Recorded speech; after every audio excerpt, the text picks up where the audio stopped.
नमस्कार अभ्यर्थियों, आप सभी का स्वागत है आज की हमारी नई वीडियो में, जिसमें हम बात करेंगे लैब असिस्टेंट रिक्वायरमेंट 2026 प्रयोगशाला सहायक भर्ती 2026 की, जिसमें हम कुछ इम्पोर्टेंट चीज़ें जो हैं इस भर्ती से संबंधित वो सभी यहाँ पे डिस्कस करेंगे कि एग्ज़ाम डेट क्या है, पोस्ट कहाँ किस किस विभाग में आई हुई है और हमको जो सिलेबस है इसका वो भी यहाँ पे हम डिस्कस करेंगे और फॉर्म की डेट्स क्या हैं, कब तक आपको फॉर्म भर लेने हैं। ठीक है, तो सबसे पहले बात कर लेते हैं कि प्रयोगशाला सहायक भर्ती 2026 की जो एग्जाम डेट है वो कब है। तो 10 मई 2026 को जो है यहाँ पे बोर्ड द्वारा एग्जाम हमको डेट दी गई है। इसका मतलब सीधा सा यही हुआ कि 3 महीने बाद हमारे पास क्या है यहाँ एग्जाम हमारे सामने है। ठीक है, 3 महीने बाद हमको ये एग्जाम देना है। ठीक है, और उसके बाद सबसे इम्पोर्टेंट चीज की पोस्ट कितनी है यहाँ पे। तो पोस्टों की बात की जाए तो 804 यहाँ पे पोस्टें दी गई है। अभी फिलहाल में ही जो विज्ञप्ति जारी की गई है उसमें 804 पोस्टें यहाँ पे दर्शाई गई है, जिसमें अलग अलग विभाग हैं। और जो फॉर्म डेट्स हैं वो 27 जनवरी से 25 फरवरी तक हम यहाँ पे फॉर्म भर सकते हैं। लगभग 1 महीना हमको दिया गया है, पर हमें जितना जल्दी हो सके फॉर्म यहाँ पे भर लेना है। ठीक है, तो ये चीज हमको दिमाग में पहले ये ध्यान रखनी है कि 3 महीने का समय है, उस हिसाब से हमको तैयारी करनी है। ठीक है, एलिजिबिलिटी की बात की जाए तो यहाँ पे 12th पास संबंधित विषय जो भी है, साइंस है, ज्योग्राफी है, तो उस हिसाब से यहाँ पे फॉर्म जो है भर सकते हैं। और 12th अपीयरिंग भी यहाँ पे भर सकते हैं, पर यहाँ पे एक चीज ध्यान रखनी है, जो एज लिमिट है वो 18 साल से 40 साल की है, और उसमें रिलैक्सेशन जो भी कैटेगरी के अनुसार दिया गया है रूल्स के हिसाब से वो यहाँ पे रहेगा। और एक और चीज यहाँ पे ध्यान रखनी है कि अगर आपका सिलेक्शन हो जाता है और आप अगर डीवी कराने जाते हैं तो वहाँ पे आपसे RSCIT जरूर मांगा जाएगा। तो RSCIT का यहाँ पे बिल्कुल ध्यान रखना है कि अगर अभी तक नहीं किए तो आप अभी अप्लाई कर दें और RSCIT समय पे कर लें। ठीक है, आगे देखते हैं एग्जाम पैटर्न की बात की जाए तो यहाँ पे 400 मार्क्स का जो है यहाँ पे एग्जाम जो है दोनों पेपर का मिला के होता है, जिसमें कि 200 मार्क्स पे पहले पेपर जो कि जीके का होता है और दूसरा जो सब्जेक्ट का पेपर होता है उसमें 200 मार्क्स। मतलब कि हर एक एग्जाम में 100 क्वेश्चन यहाँ पे देखने को हमको मिलते हैं। ठीक है, 200 क्वेश्चन यहाँ पे देखने को मिलते हैं, जिसमें नेगेटिव मार्किंग जो है 1/3 जो सभी एग्जाम्स में रहती है उसी हिसाब से है। दूसरा एग्जाम ड्यूरेशन की बात की जाए तो 2 घंटे यहाँ पे हमको दिए जाते हैं हर एक पेपर के लिए। ठीक है, उसके बाद बात की जाए तो यहाँ पे हर एक पेपर में 100 क्वेश्चन यहाँ पे हमको देखने को मिलते हैं। ठीक है, तो हर एक प्रश्न जो है वो यहाँ पे 2 मार्क्स का होता है, तो ये हमको ध्यान रखना है। ठीक है, आगे यहाँ पे देखते हैं सिलेबस। जो पहले पेपर का जो सिलेबस है वो यहाँ पे देखते हैं हम। राजस्थान जीके यहाँ पे हमको देखने को मिलेगी, राजस्थान की हिस्ट्री, राजस्थान राजस्थान का आर्ट एंड कल्चर और ज्योग्राफी, और साथ में साइकोलॉजी, एजुकेशनल साइकोलॉजी यहाँ पे देखने को मिलेगी, और करंट अफेयर्स।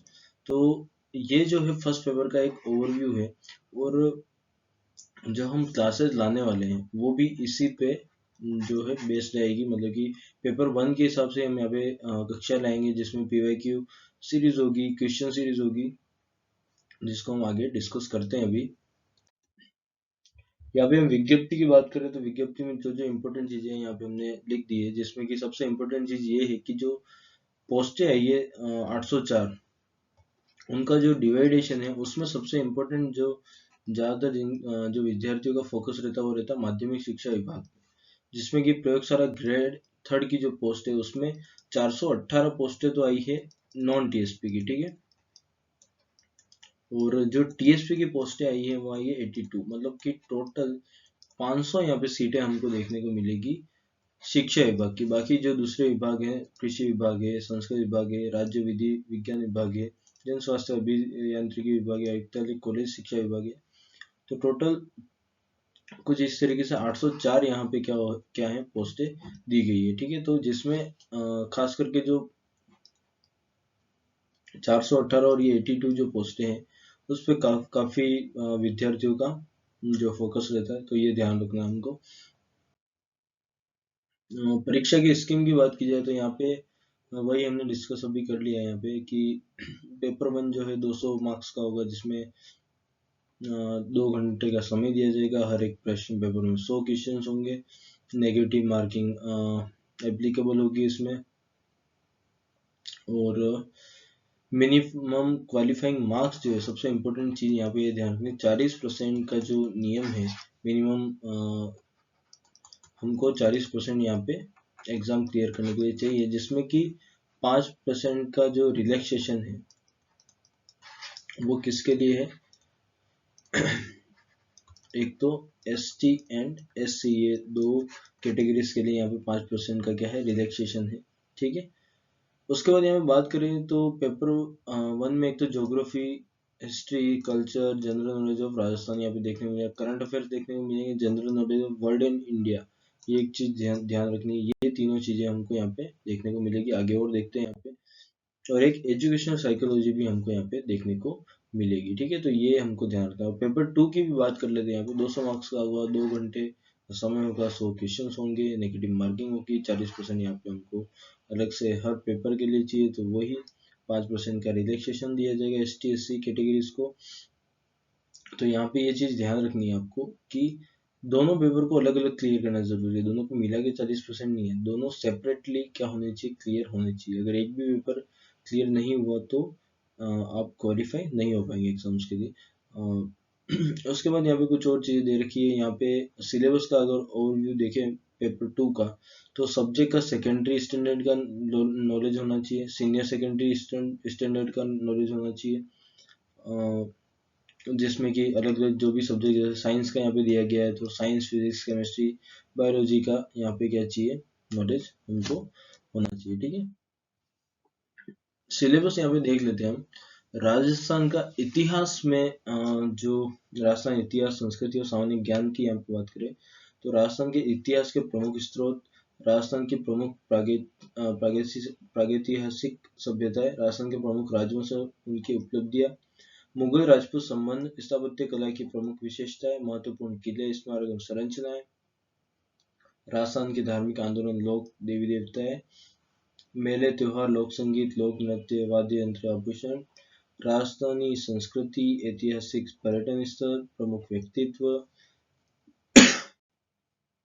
यहाँ पे कुछ संधियां, 1857 का जन आंदोलन, जनजातीय आंदोलन, प्रजामंडल आंदोलन, किसान आंदोलन।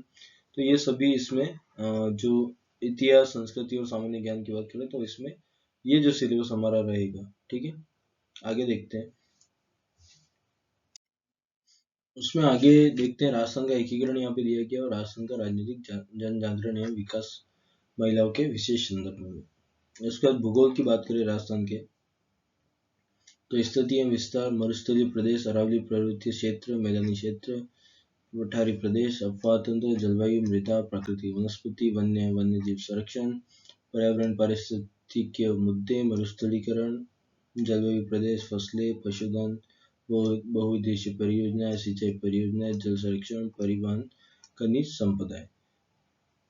ठीक है, तो ये जो टॉपिक हैं, अगर जीके की बात करें, राजस्थान के जीके की, जिसमें इतिहास और कला, संस्कृति, भूगोल, ये सब चीजें जो जो देखें हम, तो ये खास करके अभी जैसे रीट मेंस का जो एग्जाम हुआ था उसमें ये यही लगभग टॉपिक हमको देखने को मिले थे।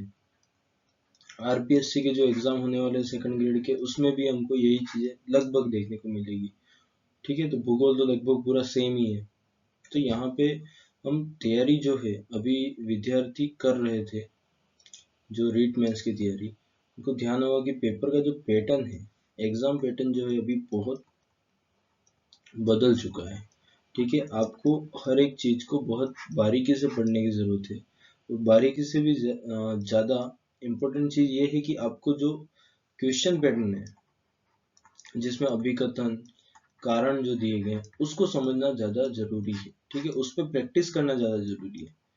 ठीक है, अभिकथन है, कारण है, इस तरह के जो प्रश्न है, या फिर जहाँ पे ऑप्शंस में फिर वापस से ऑप्शंस दिए जाते हैं, तो उस टाइप के जो क्वेश्चन है उनकी प्रैक्टिस ज्यादा जरूरी है। ठीक है, तो उसी पे आगे हम डिस्कस करते हैं कि उसके लिए हम क्या तैयारी कर रहे हैं। उसके बाद राजस्थान के समसामयिक मामले, करंट अफेयर सिर्फ राजस्थान का, ये बात ध्यान रखिएगा।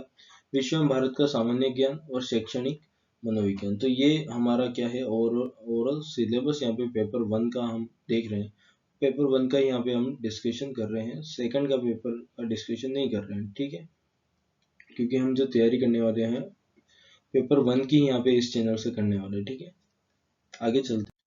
तो अब यहाँ पे बात कर लेते हैं कि अभी जो हमने सिलेबस वगैरह सब कुछ देख लिया है, अब जो हमारी कक्षा आने वाली है हमारे चैनल पे PYQ मास्टर ऑफिशियल चैनल पे, जो हमारी वीडियोस आने वाली हैं, जो क्लासेस आने वाली हैं, वो किस बारे में होगी, क्या वहाँ पे हमको देखने को मिलेगा, और हम आपका जो एग्ज़ाम है लैब असिस्टेंट का, उसके लिए किस तरीके से इम्पोर्टेंट साबित होगी। आपका जो एग्ज़ाम है उसको क्लियर कराने में काफ़ी ज़्यादा महत्वपूर्ण ये कक्षाएं रहने वाली हैं, ठीक है। उसको उसी तरीके से हम तैयार कर रहे हैं कि क्योंकि समय कम है यहाँ पे, समय देखे तो लगभग 3 महीने हैं, 3 महीने से कुछ समय तो आप ऐसे ही घटा लें, लगभग हम प्रॉपर तैयारी की बात करें तो 2 महीने यहाँ पे हम मान के चल सकते हैं कि 2 महीने प्रॉपर यहाँ पे तैयारी आप करने वाले हैं, ठीक है। अब इतने कम समय में आप बहुत सारी चीज़ें नहीं पढ़ पाएंगे, पर सबसे इम्पोर्टेंट चीज़ अभी के जो एग्ज़ाम हम देखें, रीट मेंस का एग्ज़ाम देखें, तो उसमें क्या था कि पढ़ा हुआ तो सब कुछ है पर प्रैक्टिस की कमी रह गई है। और प्रैक्टिस किसकी, जो अभी का जो पैटर्न आया है, अभी जो एग्ज़ाम पैटर्न दिया है, जो क्वेश्चन पैटर्न दिया है, उस को सोल्व करने की कमी रह गई। नॉलेज है पर कहाँ दिक्कत आ रही है कि उस टाइप के क्वेश्चन हमने कम हल किए, उनकी प्रैक्टिस कम की है।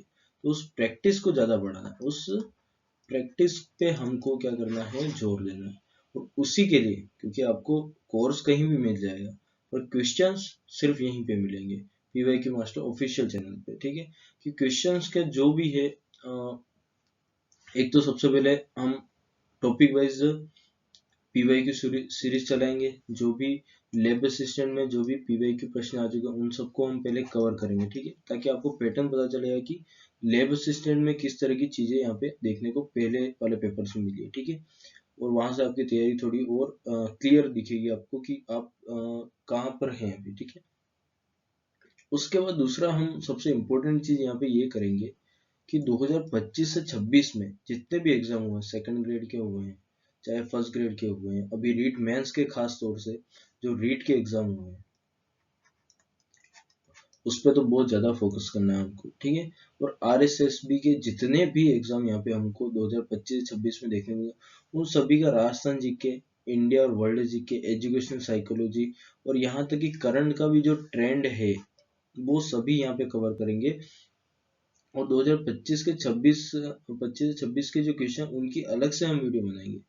PYQ सीरीज तो चल ही रही है, और उसके साथ में 25 और 26 में जो यहाँ पे एग्जाम्स है उनकी खास, क्योंकि यहाँ पे पैटर्न हमको पकड़ना है, क्योंकि नया पैटर्न है, जो क्वेश्चंस का पैटर्न है वो नया है। अभिकथन कारण के रूप में क्वेश्चन यहाँ पे दिए जा रहे हैं, एक एक पेज का एक क्वेश्चन होता है।